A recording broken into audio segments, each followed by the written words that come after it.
आज आमच्या चिंचोली परिसरातील हे बालखेड या गावी आलेलो आहे आणि बालखेड या गावी आमचे पदमसिंग कपूसिंग सरावंडे हे जे शेतकरी आहे यांनी या मोसमची नजागत ओळखत त्यांनी त्या वालाचे जे पीक असतं या वालाच्या पिकाचं अभ्यास केला, व्यवस्थित माहिती घेतली आणि सगळी माहिती घेऊन त्यांनी या वर्षी वाल कशा प्रकारे मार्केटमध्ये आपला चांगल्या व्यवस्थित जाईल या पद्धतीनं विचारपूर्वक या सगळ्या गोष्टी केल्या। आज तुमच्या समोर हा माल दिसू लागलेला आहे। अगदी जे हे शेतकरी आता खानदानी शेतकरी यांची स्वतःची शेत आहे, स्वतः या सगळ्या गोष्टी स्वतः काळजीपूर्वक लक्ष देतात आणि सगळं लक्ष देऊन सगळं काम करून घेऊन तो माल कसा बाजारात जाईल, कसा भाव भेटेल या दृष्टिकोनातून हे सरावंडे साहेबांनी विचार केला। परंपरागत शेती करताना काही पळवाटा काढून पुढे चालणं पडतं। हे पीक जे आहे हे रेग्युलर पीक नाहीये। ज्या पद्धतीनं आपण मका घेतो, सोयाबीन घेतो, गहू घेतो आणि जे बाकीचे पिकं ते घेतो त्यापैकी एक हे भाजीपाला म्हणून पीक आहे।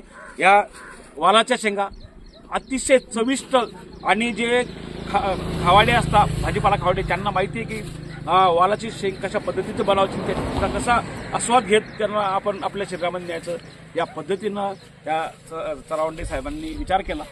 बंधूंनो, शेतकरी काबाड कष्ट करणारा व्यक्ती आहे। त्याच्या नसानसामध्ये शेतीचं कशा पद्धतीचं पीक घ्यावं ही त्यांना जाणीव आहे। त्यांच्या वंश परंपरेने या शेती चालू आलेल्या आहेत। आज मी त्यांचं कौतुक करतो। आज इथून माल शहरात जाणार आहे। शहरामध्ये जाताना या आता हे जे वालचं पीक घेणं इतकं सोपं नाहीये। आपण काही वर्षापूर्वी म्हणजे 5-6 वर्षापूर्वी 10 वर्षापुढे पाठीमागे जाऊ तेव्हा तर फक्त आपल्या घराच्या आजूबाजूलाच वालाचं एखादं झाड राहायचं खायापुरतं किंवा बांधावर 2-3 झाडं टाकून द्यायचे, अशा पद्धतीचं वाल राहायचा आणि तो कुठे जास्त भेटत नव्हता। परंतु आता शेतकरी हुशार झालेला आहे। शेतकरी त्यांच्या पद्धतीनं विचार करतो आणि ते कुठेतरी मार्केटमध्ये कसं भेटेल। यांनी या शेतामध्ये या नेवपूर परिसरामध्ये जे बालखेड गाव आहे, या रोडच्या टच गाव आहे, या रोडच्या टच गावामध्ये यांनी किती याच्यामध्ये घेतलं? 1.5 एकर। हे 1.5 एकर मध्ये त्यांनी वालाच्या शेंगा 100% लावल्या आणि त्यातून आता पीक निघू लागलेलं आहे। आजचा त्याचा तोडा झालेला आहे आणि बरेचसे मजूर वगैरे इथं काम करू लागले। त्यांनी आता हा मार्केटमध्ये माल नेणार आहे।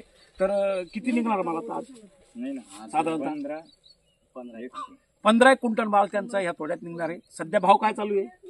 25 रुपये 25 रुपये ठोक भाव मध्ये, म्हणजे जे बांधाऱ्यावर येऊन 25 रुपये किलोनं व्यापाऱ्याला हा देऊ लागलेले आहे। सांगायचं तात्पर्य असं आहे की शेतकरी जेव्हा कष्ट करतो त्याच्या कष्टाला फळ भेटलं पाहिजे। बऱ्याच टायमाला असं होतं की शेतकरी त्याचं पीक घेऊन 4-5 महिने त्याला खूप पिछा करतो, सगळ्या गोष्टी करतो, ते सगळं एकदम व्यवस्थित चांगल्या प्रकारचं पीक यायला पाहिजे अशा पद्धतीने त्याची मेहनत करतो। परंतु बऱ्याच टायमाला काय होतं की पाहिजे तशा प्रकारे त्याला भाव भेटत नाही, म्हणून शेतकरी एकदम हवालदिल होऊन जातो। आणि तर दादाने ते विचार नाही केला। दादाने विचार केला की मला हे पीक घ्यायचंय आणि आज जर कधी 1.5 एकर मध्ये मी पेरील आणि 1.5 एकरला जेव्हा पीक लागेल, जेव्हा त्याचं तोडणी होईल तेव्हा 15 क्विंटल निघाल हा विचार नाही केला। 15 क्विंटल निघो का 10 क्विंटल निघो का 50 क्विंटल निघो, मी ते करील। दादानं कुठल्या प्रकारची मला शंका न ठेवता त्यांनी मस्त या पिकाला एकदम न्याय दिला आणि पिकानं सुद्धा भरघोस सपोर्ट केला। 15 क्विंटल आज हा माल आत्ता क्षणी निघलेला आहे। इथं आजूबाजूला सगळे त्यांनी जे पाहिजे त्या पद्धतीनं माल न्यायचा आहे, ते सगळं सिस्टम उभी केलेली आहे। सांगायचं तात्पर्य एवढंच आहे, शेतकरी मित्रांनो, शेती हे काळं सोनं आहे। हे पिवळं सोनं नसतं तरी काळं सोनं आहे आणि सोन्याच्या भावासारखाच त्याची किंमत आहे। तुम्हाला ती ओळखावंच लागणार आहे। शेतकऱ्यांच्या मुलांना या सगळ्या गोष्टी जाणीव आहे, त्यात शंका नाहीये। आणि मग धैर्य ठेवणं पडणार आहे, संयम ठेवणं पडणार, तुम्हाला करत राहावं लागणार आहे, तुम्हाला जिंकावं लागणार आहे आणि तुम्ही जिंकल्याशिवाय ही स्पर्धा संपणार नाहीये। म्हणून संसारात जेव्हा आम्ही येतो तर संसाराच्या नियमाप्रमाणे आपल्याला चालावं लागतं। जीवनामध्ये चढ उतार येत असतो। शेतकरी मित्रांनो, आम्ही नुसतंच भाषण करत नाही तर आम्ही रात्रंदिवस पब्लिकमध्ये येणार जाणार आहोत। पब्लिकची नसणार असू ओळखणारे लोक आहोत। आम्ही फक्त तुम्हाला दिशा दाखवणार आहोत, करणार तर तुम्हीच आहात। या संसारामध्ये फुकटचं काहीच भेटत नाही। जो मेहनत करेल, जो कष्ट करेल, जो काबाड कष्ट करून आपल्या लहानच्या मुलांना मोठं करेल आणि या संसारामध्ये जगण्याची कला शिकवेल, तेव्हाच माणूस यशस्वी आहे। म्हणून आपल्या शेताला न्याय द्या, आपल्या मुलाबाळांना न्याय द्या, आपल्या स्वतःला न्याय द्या, आपल्या परिवाराला न्याय द्या, आपल्या संसाराला न्याय द्या, आपल्या जवळच्या आजूबाजू लोकांना न्याय द्या। झगडे पाणी करत बसू नका। काम करा, त्यातून पैसा कमावा आणि आपला संसार वाढवा. या जीवनामध्ये प्रत्येकाचा आपला एक संसार आहे. मग तो वकील असो, डॉक्टर असो, इंजिनियर असो, शेतकरी असो, नेता असो, व्यापारी असो वा कुठल्याही प्रकारचं त्याचं अस्तित्व असो, तो संसार करण्यासाठी हे सगळ्या गोष्टी करतो. म्हणून शेतकऱ्यांच्या मुलांना आम्ही प्रेरणास्थान मानतो, कारण की ते रात्रंदिवस मेहनत करून आपल्या स्वतःचं अस्तित्व उभं करण्यासाठी या जगामध्ये काम करत असतात.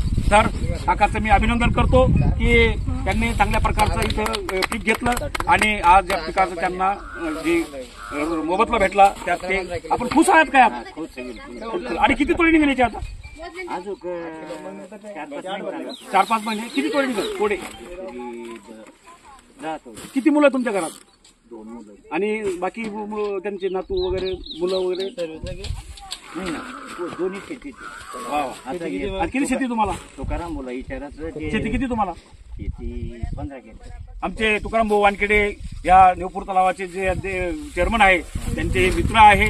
नक्कीच आम्हाला यांचा आदर वाटतो आणि नक्कीच अशा प्रकारचं शेतकरी राजा आम्ही आपल्यासोबत भेटत राहू. जय हिंद, जय महाराष्ट्र.